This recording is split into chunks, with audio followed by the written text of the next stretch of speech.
Thanks, Georgia. Have you received a lot of inquiries about return to work? Most of the calls we've received this year have been about COVID-19 vaccinations and about lockdowns, which have been very specific to the time. But as employees in most states impacted by COVID return to the office, we are receiving more calls about what comes next, including how our clients reassess what a typical workplace looks like for them and for their staff. Before we get into it, what should employers be aware of when starting to think about a return to work? Return to work will be received differently by every different member of staff. The mental health impacts of the pandemic are still very present, so employers need to be mindful about how workplace change could interact with this. And what do you think employees are thinking and feeling about a return to the office? I feel as if a large number of employees will be quite excited to get back to the office and see their colleagues and community members again. However, for other employees, this change will bring about a lot of uncertainty.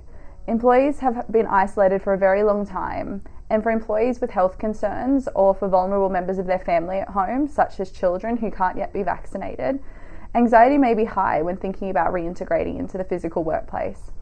We need to remember that all of these feelings are valid and they need to be managed by their employer as part of the return to work approach. I'm sure many employers are eager to get people back to their physical place of work. Do you have any tips about what an employer needs to do before diving in? The team here at ERS has simplified an approach that we've titled the 5 C's, and we can go through that now. The first C is conceptualise. What does this mean?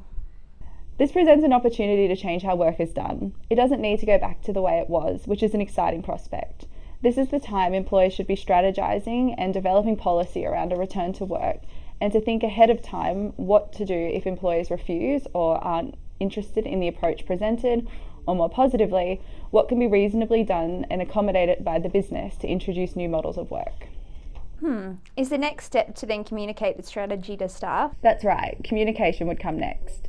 Employers should be communicating ahead of time and involving employees in the process of return to work. We should start sharing the return to work strategy as soon as possible so that people are prepared for the next phase, and that phase will be consultation. Consultation is required for most workplace change. Is there anything different here?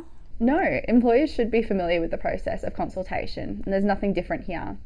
After introducing the return to work strategy, employers should encourage feedback from staff, and the consideration and consultation should be genuine, with all feedback actively heard and considered.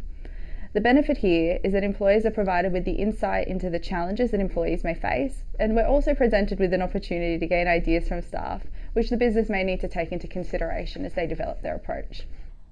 Consideration is the next step, isn't it? Should employees' views and preferences be considered at this stage? Absolutely. A return to work or modification of a workplace structure will have pros and cons for individual employees.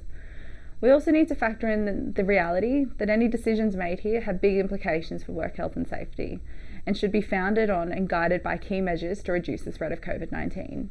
We need to consider employees' preferences, but also any accommodations that may need to be addressed in order to facilitate the most productive and the safest work environment. That's the 4 C's, but what's the last one? It's committing to the strategy, with all that the employer has gained through the above processes and beginning to roll out the changes. Mind you, all plans at the moment are subject to change, especially with changing advice from relevant governments.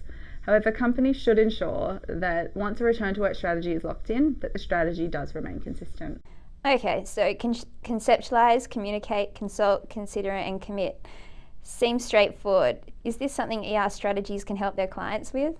Yes, it most definitely is, and we would love to hear from you to discuss your return to work approaches.